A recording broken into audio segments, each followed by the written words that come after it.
I decided to marry my boyfriend Ethan and went to meet his family, but they didn't like me at all. They told me to never talk to them again. Maybe it's because they're used to getting what they want because they're attractive. My mother-in-law and sister-in-law were mean and jealous of anyone who had something they didn't. Unfortunately, they targeted me. Even my father-in-law and brother-in-law joined in and rejected me too. But a few months ago, I got back at them in a big way. I'm Amy, I'm 27 now, and I'm living happily with my husband, cute kid, and my parents. It all started 3 years ago when Ethan proposed to me. Ethan and I worked together and bonded over our love for movies. We went on lots of movie dates on our days off and eventually started dating. Ethan was easygoing and got along with everyone at work, earning him many friends. He didn't like arguments and was the type to forgive easily. I had a crush on Ethan ever since I joined the company, so when he asked me out, I was thrilled. I looked forward to work every day just to see him. Whenever I messed up at work and felt down, he'd stay up all night listening to me. That's when I knew I wanted to be with him forever. Ethan had dreams of starting his own business, and I wanted to support him every step of the way. I was ecstatic when Ethan proposed to me. There was no reason to say no, so I said yes right away. We decided to get married. The weekend after Ethan proposed, we went to my family's house to introduce him to my parents and tell them about our plans. Ethan got along really well with my parents, especially my dad. They liked him a lot and were happy for us. Seeing Ethan chatting happily with my parents made me feel really lucky to have him. The next weekend, we were supposed to visit Ethan's family. I realized I didn't know much about them, but I didn't think too much about it. Ethan had been living alone, so I figured he didn't keep in touch with his family much. The night before we were supposed to visit Ethan's family, Ethan told me over the phone, "My parents might be a bit strange tomorrow, but don't stress about it." I was a little worried about what he meant by strange, but I decided to wait and see. Since we had to wake up early the next day, I didn't dwell on it too much and went to bed. The next morning, we met at the station around 10 a.m. to go to his house together. It was my first time visiting his family since Ethan lived alone. Despite trying to calm my nerves, I felt anxious all morning. As we walked, I was so nervous that I could hardly focus on what Ethan was saying. Standing before me was a magnificent mansion, resembling a castle. The garden sprawled out grandly, and I couldn't help but feel intimidated at the thought of Ethan growing up here. However, his gentle smile helped ease my nerves as he said, "Feeling nervous? It's all right. Let's go." As soon as the front door opened, my mother-in-law greeted me warmly, saying, "You've come such a long way. You must be tired. Come in quickly." She was slender, impeccably dressed, with perfectly styled hair. Her expensive attire was flawless. Inside, I was greeted by my father-in-law, brother-in-law, sister-in-law, and their children. Thankfully, everyone except my mother-in-law welcomed me with smiles, which put me at ease. I was warmly embraced, took a seat on the sofa, enjoyed dinner while chatting with everyone, and announced our engagement. Ethan's family was thrilled, especially my mother-in-law and sister-in-law, who exclaimed, "We're so delighted to welcome such a lovely girl into our family." Their warm reception touched me deeply. The pleasant conversation flowed effortlessly. Ethan's family was quite chatty, and as stories were shared, I learned that my father-in-law owned a company specializing in package tours, with my brother-in-law working there as an executive director, aiming to take over the business in the future. Meanwhile, my mother-in-law and sister-in-law were devoted homemakers who also pursued interests like dance classes and flower arranging during the day. My sister-in-law took great care of her appearance and exuded confidence. My father-in-law was exceptionally kind, always wearing a smile and effortlessly easing any nervousness I felt by engaging me in various topics. I was genuinely relieved to see he was a good-hearted person. In the midst of the pleasant atmosphere, a conversation with my father-in-law shifted the mood. "Amy, I heard you work at the same company as Ethan. Are you a temporary worker there?" "No, I actually started as a full-time employee right after finishing university, just like Ethan. The company where Ethan and I work is a well-known corporation, highly sought after by job seekers. Securing a full-time position there is quite competitive, but fortunately, I was hired fresh out of college." "Oh, really? Where did you graduate from?" "I graduated from Harvard." That's incredible. That's incredible. You must be very talented. I'm proud to have someone like you joining our family." Amy's amazing, isn't she? She's hardworking, skilled at her job, and sharp-minded. I'm thrilled to marry her. Both my father-in-law and Ethan praised me, which was a bit embarrassing. In reality, I attended a prestigious university in the US, studying tirelessly throughout high school, even sacrificing sleep. My parents, despite financial challenges, worked hard to put me through college. I was determined to attend a good university, secure a decent job, and one day repay my parents for their sacrifices. I've been striving towards that goal wholeheartedly. Engaged in a lively conversation with others, I noticed my mother-in-law and sister-in-law had fallen silent. Concerned, I tried to steer the conversation in a different direction. Seeing a beautiful flower arrangement on the table, I asked my mother-in-law, "Did you arrange those flowers?" "They're beautiful." Her response was unexpectedly curt. "What? You, a professional in a top-tier company, interested in housewives' hobbies?" Confused by her sudden change in demeanor, I wondered why she was now being cold when moments ago she had been smiling. My sister-in-law added, "With your high education, you probably think housewives only talk about flowers." I hadn't meant to imply that at all. Feeling overwhelmed and unsure of how to respond, tears threatened to surface. Ethan intervened. "Hey, both of you, cut it out. Amy doesn't look down on anyone." His words were comforting, but I couldn't find the words to apologize or defend myself. So I remained silent, keeping my head down. Looking around, I noticed my father-in-law, who had been drinking since noon, snoring loudly and passed out on the sofa. My brother-in-law seemed bored, yawning and scrolling through his phone, creating a tense atmosphere in the room. When Ethan suggested it was time to leave, I felt relieved to escape the uncomfortable situation.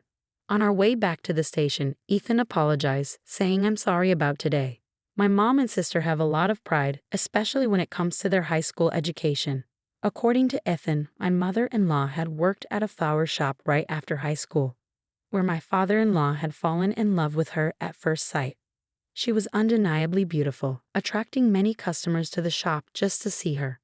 After persistent pursuit, they started dating and eventually got married. Even now, it seems my father-in-law is still smitten with my mother-in-law, always doing whatever she asks. My sister-in-law was also stunning.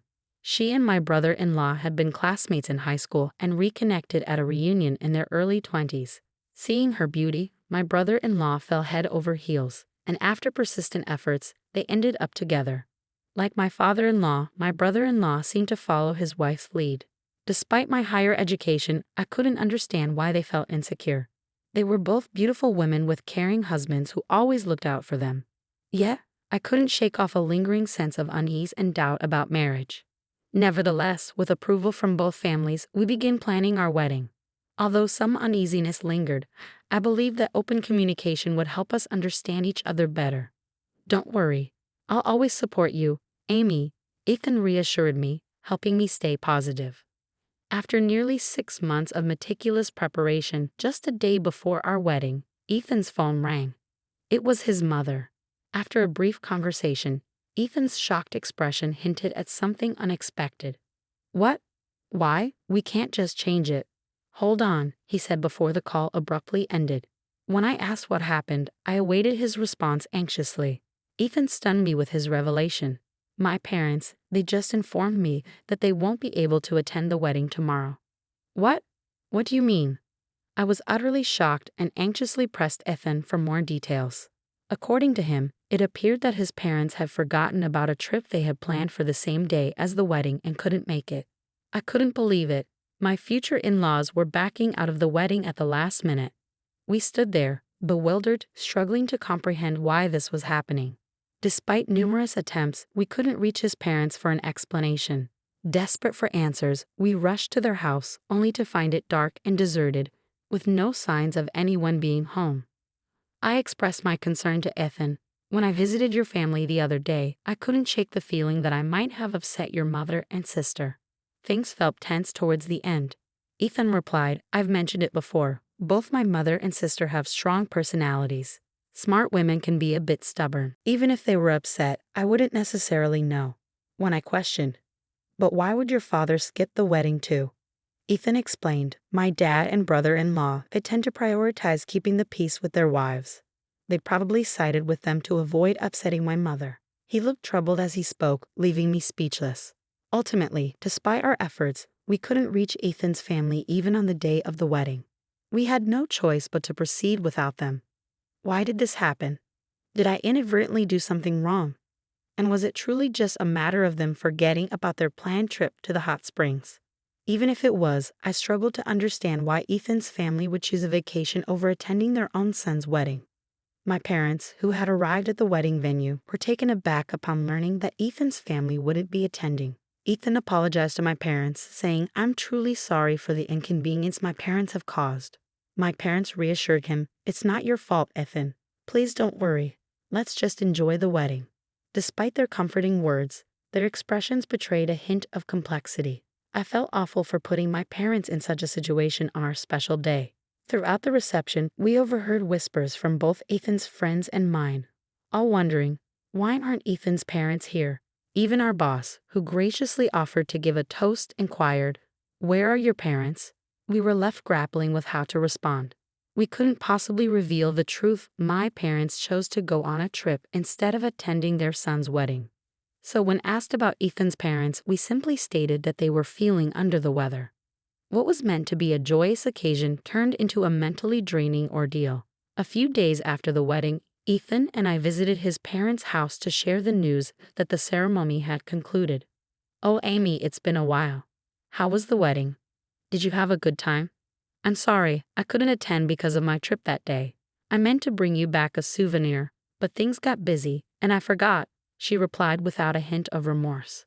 Despite feeling sadness inside, pondering why I deserved such treatment, I forced a smile to maintain peace with Ethan's family. Ethan expressed his frustration, canceling the day before the wedding and having all the relatives miss out.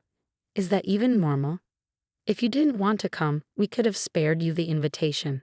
His sister-in-law added, "I would have come if Amy wasn't the bride." What? What does that mean? I was bewildered, my head spinning with confusion. Then, to further escalate the situation, the mother-in-law chimed in, "Don't just blame us. I wanted to witness my son's special day, but Amy ruined it. I'm a victim too. I demand an apology." Ethan defended me, his voice firm, as I was too stunned to respond. "Amy didn't cause anything. She's innocent."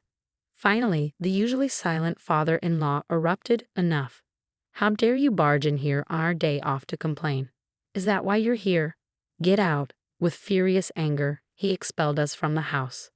As I slipped on my shoes at the doorway, a sharp prick startled me. Ouch! In a rush, I lifted my foot, spotting a caterpillar squirming inside my shoe. Roast out, I hopped outside and released the critter. My mother-in-law and sister-in-law, who had been observing, asked, "Are you all right?" with a spiteful chuckle. Eager to leave, I mumbled, "Sorry for the trouble," and made a swift exit. But my mother-in-law halted me.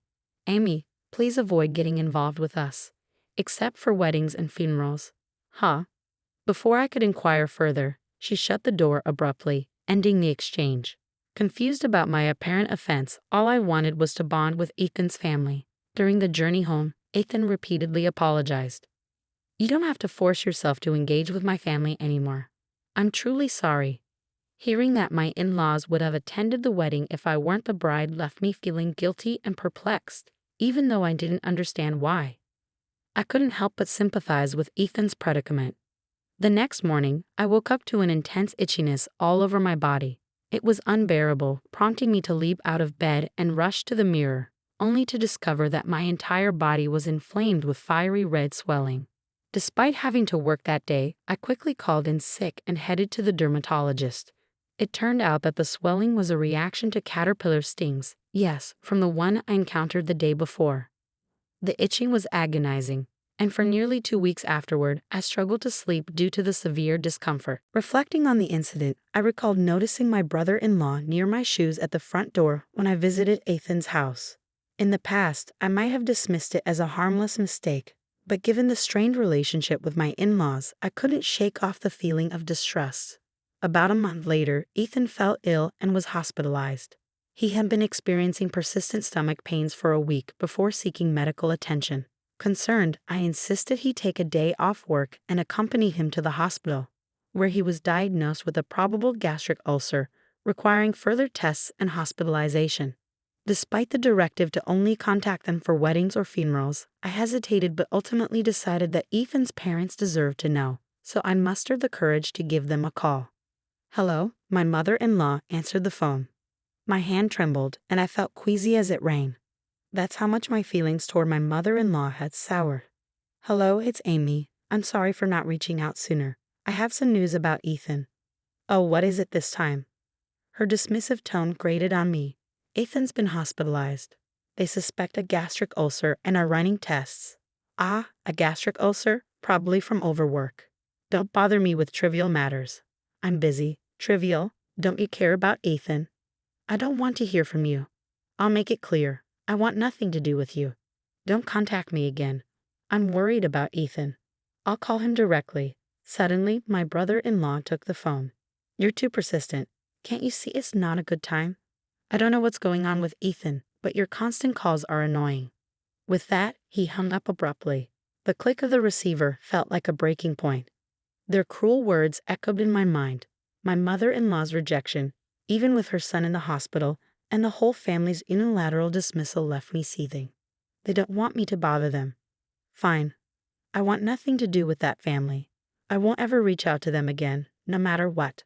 Following the incident, Ethan's test results showed no major abnormalities, confirming a mild gastric ulcer.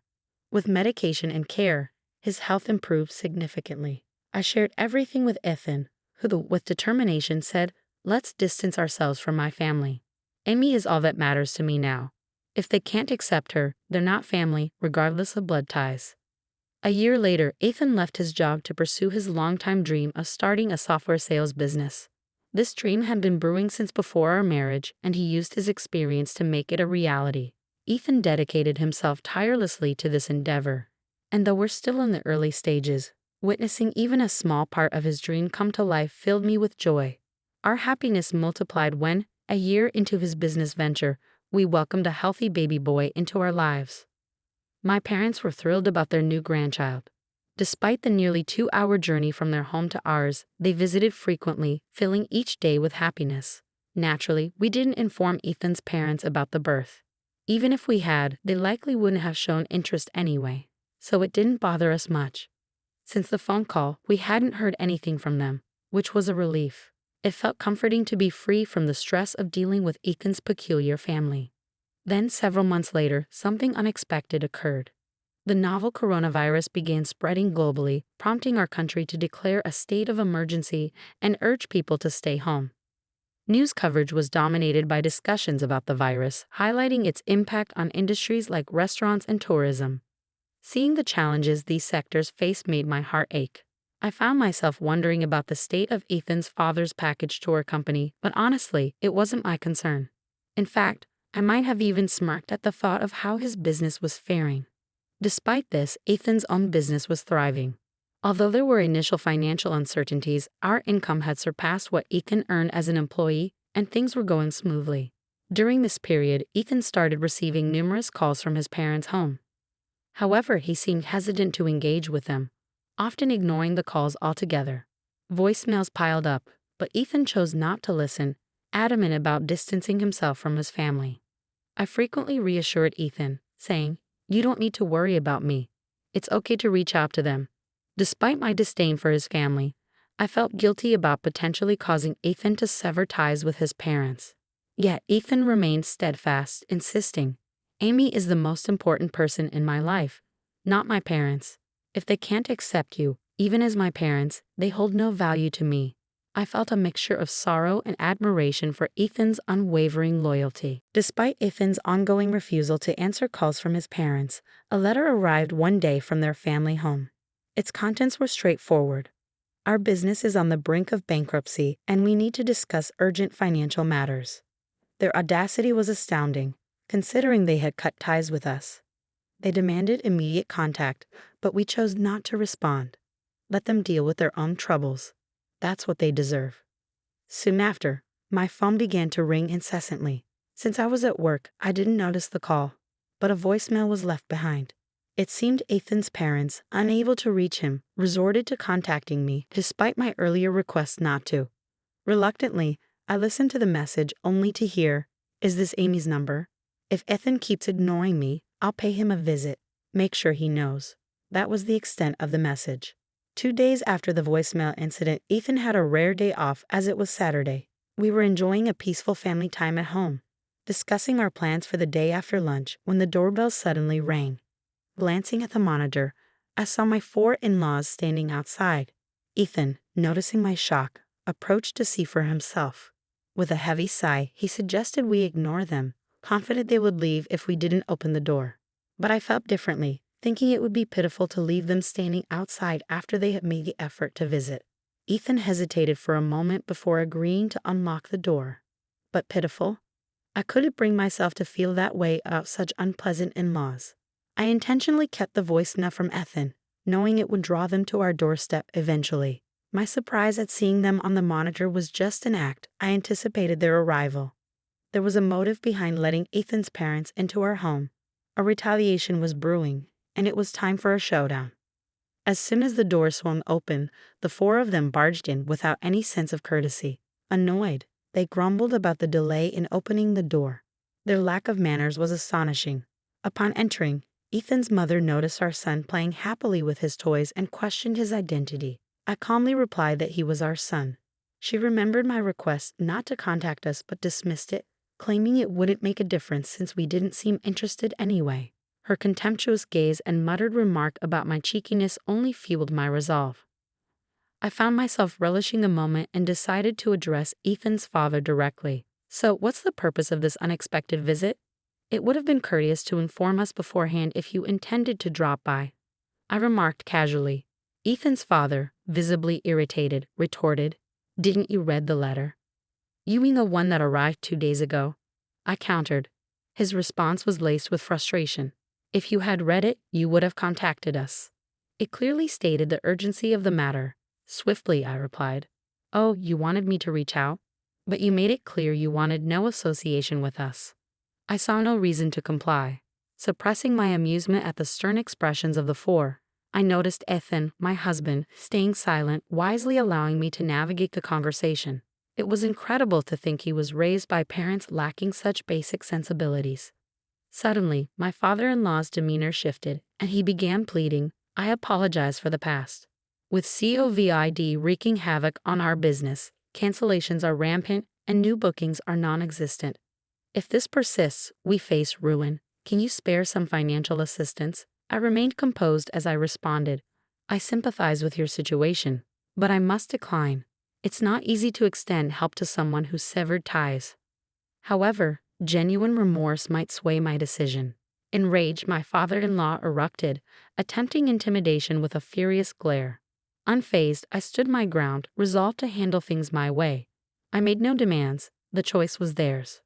"You're welcome to leave if you'd like," I offered calmly. My father-in-law's frustration began to boil over, and he started pleading. "Please, I'm sorry. Help us out." Ignoring his pleas, I maintained my composure. Eventually, he instructed the others to apologize as well, and soon all 4 of them were begging. With a smile, I politely declined, saying, "No, thank you." Enraged by my refusal, my father-in-law slammed his hand on the table, shouting, You act all high and mighty when I'm humbling myself." He grabbed my collar, catching me off guard. Before I could react, Ethan intervened, firmly stating, "Dad, don't lay a hand on Amy." Ignoring Ethan's warning, my father-in-law demanded, "Are you taking your wife's side over your parents?"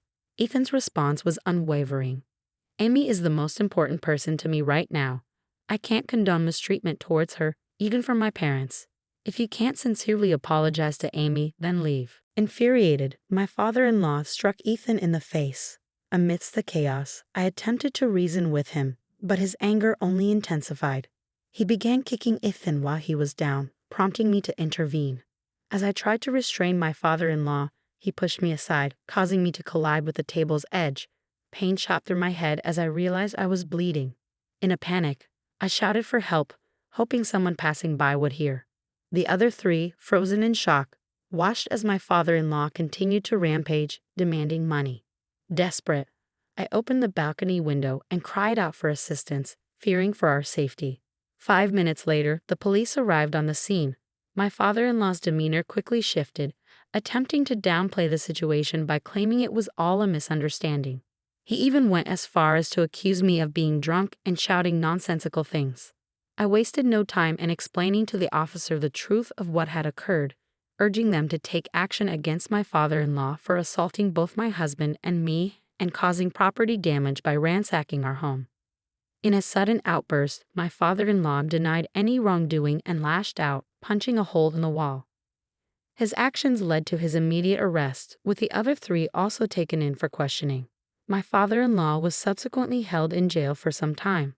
While my husband suffered only minor injuries, I required 10 stitches for the wound on the back of my head, leaving me with a sense of guilt for inadvertently putting him in harm's way. It later became apparent that my in-laws had been manipulated by jealousy, with my mother-in-law and sister-in-law instructing my father-in-law and brother-in-law to treat me coldly. Unable to resist their influence, they followed orders, leading to the series of events that unfolded. The incident with the caterpillar in my shoe was likely orchestrated by my brother-in-law, encouraged by my sister-in-law's envy. Jealousy has the power to drastically alter lives, and its consequences can be unforeseeable. The aftermath of their actions served as a stark reminder of the destructive nature of envy and the lengths some will go to in its grip. As expected, my in-laws faced financial ruin. Their business went under, and they lost their home, now residing in a modest apartment. With my father-in-law and mother-in-law nearing 70, finding employment is challenging. My brother-in-law, who coasted through life relying on his father's position, now struggles to secure steady work and is relegated to a part-time job at a convenience store. Meanwhile, my sister-in-law, lacking career prospects and plagued by a selfish nature, finds it difficult to hold down any job, leaving her mostly confined to their home. Following the incident, my father retired, prompting a decision for my parents and us to live together. Surprisingly, it was Ethan who suggested this arrangement, concerned about my parents' well-being in their senior years. With my parents caring for our son during the day, I've been able to return to work, feeling secure in balancing childcare and my career. Life with my loving husband, supportive parents, and cherished son is truly fulfilling. I am committed to never forgetting the gratitude I feel for this happiness.